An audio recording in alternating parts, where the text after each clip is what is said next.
तो पहले बात कर लेते हैं लीडरशिप की। जो सबसे बड़ा चैलेंज है, बल्कि लीडरशिप को देखने से पहले हम इस ग्रुप के और इस ब्लॉक के, जिसको हमने M5 का नाम दिया, मुस्लिम 5 का, इसके ऑब्जेक्टिव्स की बात कर लेते हैं। मैंने कुछ इंट्रोडक्शन में आपको ऑब्जेक्टिव्स बता दिए थे। प्राइमरी जो ऑब्जेक्टिव्स हैं इस ग्रुप के और इस ब्लॉक के, वो बड़े क्लियर है। पहला जो ऑब्जेक्टिव है कि Muslim world comprised of 55 states or over 55 states with 1.5 billion world population, with over 20 to 25% of global economy. They have the share in the global economy. They have heavy oil and gas resources. They have huge geostrategic importance. लेकिन ख़ास तौर पे पिछले 20 साल में war on terror के नाम पे जो मुसलमानों के खिलाफ जुल्म हुआ है, उस जुल्म को काउंटर करना, जिसमें मुसलमानों the labelling of Muslims as terrorist, इसको काउंटर करना है। सेकंड, जो इस्लामोफोबिया है, उसको काउंटर करना है, countering the increase and rise of Islamophobia against Muslims and Islam, उसको काउंटर करना। दैट्स द सेकंड प्रिंसिपल और ऑब्जेक्टिव।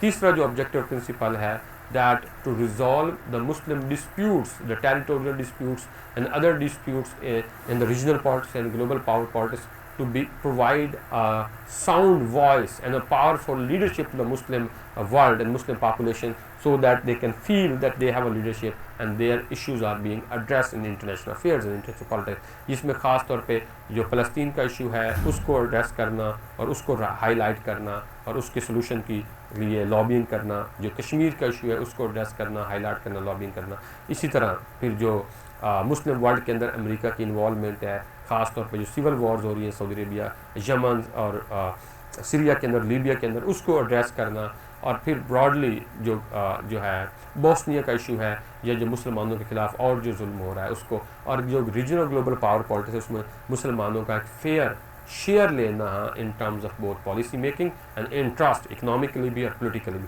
तो ये वो ब्रॉडली जो है वो इंटरेस्ट और ऑब्जेक्टिव्स हैं इस मुस्लिम ब्लॉक के और मुस्लिम अलाइंस के। अब हम इसके जाते हैं कि जो 4 प्रिंसिपल्स मैंने बताए हैं, उन चारों प्रिंसिपल्स को हम अप्लाई करते हैं कि क्या वो इस ब्लॉक के पास, इस ऑर्गेनाइजेशन के पास वो जो हैं वो चारों प्रिंसिपल्स हैं अपने ऑब्जेक्टिव्स को अचीव और इम्प्लीमेंट करने के लिए। तो let's talk about the leadership first. It's no doubt that Muslim world was facing a huge leadership crisis. Since the end of the World War II and the emergence of the Cold War, Muslim world had not seen those leaders who have a global vision, who were recognized globally, who had a very sound intellectual, historical, economic, military understanding of global power politics. तो वो crisis जो मुस्लिम leadership का था, उसमें किसी हद तक आप जुल्फ़िकार अली भुट्टो को कह सकते हैं, he tried to amend, but that was for a very short time period. Otherwise Muslim world ने कोई बड़ा लीडर नहीं उस कॉन्टेक्स्ट में पैदा किया। हम जब 90s और 2000 की तरफ जाते हैं, ख़ासतौर पर 9/11 कॉन्टेक्स्ट में, तो आपको मुस्लिम वर्ल्ड के अंदर एक पॉलिटिकल रिसर्च या रिसर्जेंस नज़र आती है, रिजरक्शन नज़र आती है। पॉलिटिकली आपको ऐसे लीडर्स मिलते हैं जो इंटेलेक्चुअली बड़े साउंड हैं, इंटेलेक्चुअली बड़े स्ट्रॉन्ग हैं, जिनका एक अपना मुस्लिम वर्ल्ड का पर्सपेक्टिव है दुनिया की इकोनॉमी के ऊपर, दुनिया की पावर पॉलिटिक्स के ऊपर और दुनिया के विजन के ऊपर। और वो अमेरिका और वेस्टर्न के विजन और पर्सपेक्टिव से डिसएग्री करते हैं, उसको चैलेंज करते हैं और कहते हैं अगर मुसलमानों ने तरक्की करनी है तो we need a new thinking intellectually, politically, and we need a new indigenous vision for our own development. तो उसके अंदर आप देखेंगे तो 9/11 के बाद टर्की में आपको तैयब अर्दगान नज़र आते हैं। 1980s और 1990s में मलेशिया के अंदर आपको महातीर मोहम्मद नज़र आते हैं। पाकिस्तान के अंदर वो लीडरशिप का रोल बड़ी हद तक गैप उसको फिल करता हुआ नज़र आता है आपको इमरान खान। आप उसकी पॉलिटिक्स से डिसएग्री कर सकते हैं, लेकिन फॉरेन पॉलिसी में इमरान खान वो एक बड़ा प्रोग्रेस से पॉजिटिव रोल नज़र आता है जो मैंने आपको पहले बताया है। तो तैयब अर्दगान की सूरत में आपको लीडर नज़र आता है, महातीर मोहम्मद की सूरत में फिर एक रोल आपको इमरान खान की सूरत में नज़र आता है। फिर जो है ईरान के अंदर एक वो लीडरशिप डेवलप होती है, बड़ी प्रोग्रेसिव लीडरशिप हसन रूहानी की सूरत में, जो कहती है कि हमें वेस्ट को भी ब्लाइंडली फॉलो नहीं करता, लेकिन जो ईरान के अंदर एक कंजर्वेटिज्म इम्पोज किया गया, हमें थोड़ा सा उसको भी थोड़ा सा रिलैक्स करना है। और फिर किसी हद तक वो लीडरशिप आपको जो है वो कतर वगैरह के अंदर भी नज़र आती है। आल दो वहाँ पर बादशाह है, लेकिन बड़ी प्रोग्रेसिव मुनारकी और बादशाह है, ख़ास तौर पर उनकी फॉरेन पॉलिसी बड़ी प्रोग्रेसिव है with respect to Muslim world. इसी टाइम पीरियड में मुस्लिम वर्ल्ड के अंदर इंटेलेक्चुअल थोड़ी सी भी आपको ख़ास तौर पे रीडेवलपमेंट या डेवलपमेंट या रिसर्च नज़र आती है कि मुस्लिम वर्ल्ड के अंदर ऐसे academics, scholars, professors, media persons, writers जो हैं इमर्ज होते हैं, जो कि वेस्ट की वॉर ऑन टेरर को तनकीद करते हैं जो इस्लामोफोबिया है उसकी थ्रेट को एड्रेस करते हैं, और वो बताते हैं कि क्यों मुस्लिम वर्ल्ड के लिए ज़रूरी है एक इंडिजिनस नैरेटिव, एक इंडिजिनस इकोनॉमिक पॉलिटिकल सिस्टम अपने आप को वेस्ट से निकालने के लिए, इन्फ्लुएंस निकालने के लिए, और अपनी तरक्की को इंश्योर करने के लिए कि हमारी जो तरक्की का रास्ता है वो मॉडर्निटी पे बेस करता है, वो मॉडर्नाइज होना चाहिए, लेकिन वो वेस्टर्नाइज नहीं होना चाहिए, बल्कि हमारे अपनी ओन हिस्ट्री, कल्चर और ट्रेडिशन से आना चाहिए। और इसके अंदर फिर तीसरा फैक्टर जो आता है कि मुसलमानों के पास इकोनॉमिक पावर है और वो उसको जो है वो उस तरह कैश नहीं कर पा रहे हैं अपने इश्यूज़ को एड्रेस करने के लिए, तो एक रिसर्जेंस आपको नज़र आती है।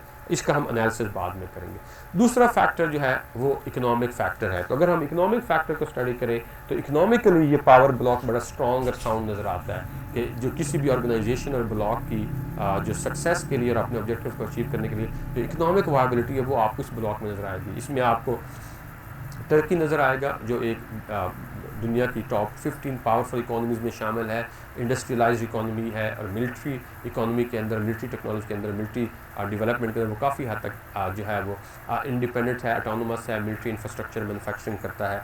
दूसरी तरफ आपको मलेशिया नज़र आता है जो नैनो टेक्नोलॉजी के अंदर, इलेक्ट्रॉनिक्स के अंदर, और आपको बहुत स्ट्रॉन्ग इंडस्ट्रियलाइज्ड इकोनॉमी नज़र आती है। इवन ऑटोमोबाइल इंडस्ट्री के अंदर Malaysia is a very independent and autonomous economy. Malaysians are producing, manufacturing indigenous automobiles is well, तो वो आप नज़र आता है।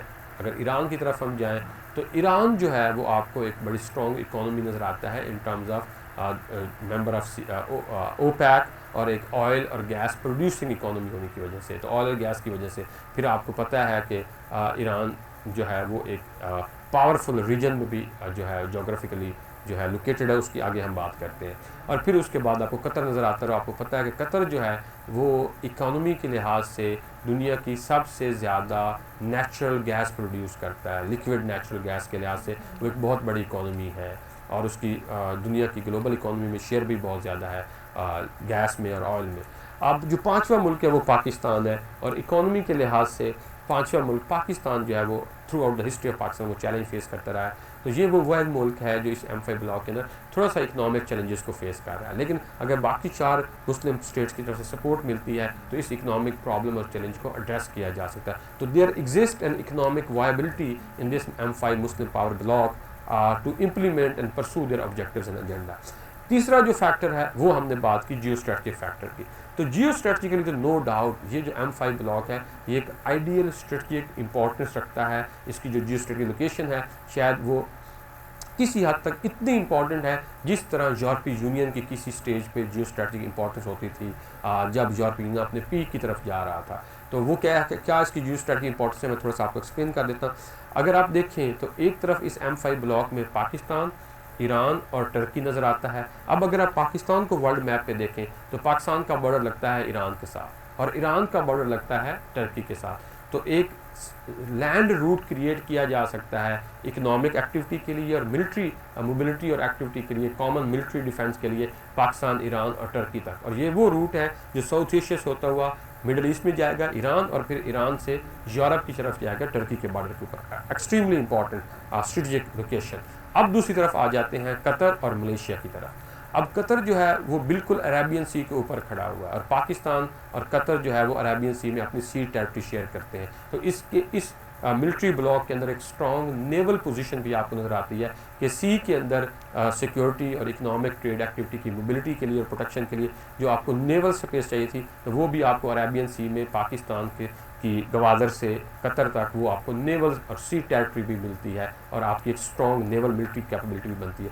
अगर दूसरी तरफ जाएँ तो पाकिस्तान का अरेबियन सी की सी टेरिटरी जब इंडियन ओशन के साथ कनेक्ट होती है तो आगे मलेशिया की सी टेरिटरी स्टार्ट हो जाती है, तो दूसरी तरफ आपको इंडियन ओशन तक भी नेवल मिलिट्री एक्सेस मिलती है। तो extraordinary geostrategic importance trade के लिए, सिक्योरिटी के लिए, regional land routes, regional sea routes, naval routes, extraordinary geostrategic important, and it can literally become very important strategic route and economic route in regional economic politics and regional global politics, regional geopolitics as well, and global economic politics and global economic politics as well. अब आते हैं जो इसका चौथा factor वो military capability है। अगर आप देखें तो इस M5 ब्लॉक के अंदर 2 स्टेट्स ऐसी हैं जिनके पास बड़ी स्ट्रॉन्ग मिलिट्री कैपेबिलिटी है। पाकिस्तान जो दुनिया की 7वीं बड़ी आर्मी है, इसके बारे में अक्सर कहा जाता है that Pakistan is a miracle, it is a third world country with the first world army and military. तो उस कॉन्टेक्स्ट में जो पाकिस्तान है वो एक स्ट्रॉन्ग लीडिंग रोल प्ले कर सकता है अपनी न्यूक्लियर कैपेबिलिटी की वजह से, मिलिट्री कैपेबिलिटी की वजह से और अपनी स्ट्रेटजिक लोकेशन की वजह से। तो we have a strong army जो कि किसी भी ऑर्गेनाइजेशन ब्लॉक को ज़रूरी होता है अपने ऑब्जेक्टिव्स को इम्प्लीमेंट करने के लिए, अचीव करने के लिए। तो we have the Pakistan army. दूसरी टर्की की जो आर्मी है, it is been also considered और ये among the world top 10-15 armies में शामिल है in terms of is military capability, in terms of is naval capability, in terms of military equipments, defence expenditure and weapons वगैरह के लिहाज से। तो अब टर्की और पाकिस्तान की जो मिलिट्रीज़ हैं, अगर उनको सपोर्ट मिलती है ईरान की मिलिट्री जो है वो उस लेवल की नहीं है कि वर्ल्ड क्लास हो, लेकिन वो रीजनली इतनी पावरफुल मिलिट्री है कि आपने देखा होगा कि वॉर ऑन टेरर में ईरान ने सक्सेसफुली गुरिल्ला वॉरफेयर के जरिए रेजिस्ट किया इसराइल को भी और अमेरिका को भी। तो जब एक तरफ टर्की ऊपर बैठा होगा, नीचे down the road to the Arabian sea Pakistan होगा और दरमियान में ईरान आएगा और दूसरी तरफ इंडियन ओशन तक एक्सेस के लिए जो है मलेशिया होगा, तो Pakistan can provide a cover is military and naval capability to Indian ocean till Malaysia and then till Arabian sea towards Qatar and then of course towards Iran और फिर Iran के ज़रिए लैंड रूट के ज़रिए Turkey. तो एक strong आपको military organisation भी नज़र आती है जिसमें पाकिस्तान और टर्की लीड रोल प्ले करेंगे, जिसमें बैकअप सपोर्ट मिलेगी ईरान की तरफ से, और उसकी जो इकोनॉमिक मैनेजमेंट आएगी वो ईरान, टर्की, मलेशिया और कतर मैनेज कर सकते हैं। They have the economic capability. So जो 4 प्रिंसिपल्स बनाए थे, हम अगर उन प्रिंसिपल्स को देखें तो बड़ी हद तक वो प्रिंसिपल्स आपको मिलते हैं। तो इसलिए अमेरिका, यूरोप, सऊदी अरेबिया इसको अपोज कर रहे हैं, जो आगे हम इसके चैलेंजेस में देखते हैं, क्योंकि इसके अंदर वो तमाम कैपेबिलिटी और पोटेंशियल है कि एक alternative regional global power block बन सकता है मुस्लिम वर्ल्ड का। तो वो हमने इसके फैक्टर्स देखे। अब हम इसके चैलेंजेस की तरफ जाते हैं कि चैलेंजेस क्या क्या हैं इस मुस्लिम पावर ब्लॉक को, और कौन कौन से चैलेंजेस जो हैं ये मुस्लिम पावर ब्लॉक फ्यूचर में फेस करेगा, जो इसको जो है हैंडीकैप कर सकते हैं या इसको डिसइंटीग्रेट कर सकते हैं या डिसफंक्शनल कर सकते हैं।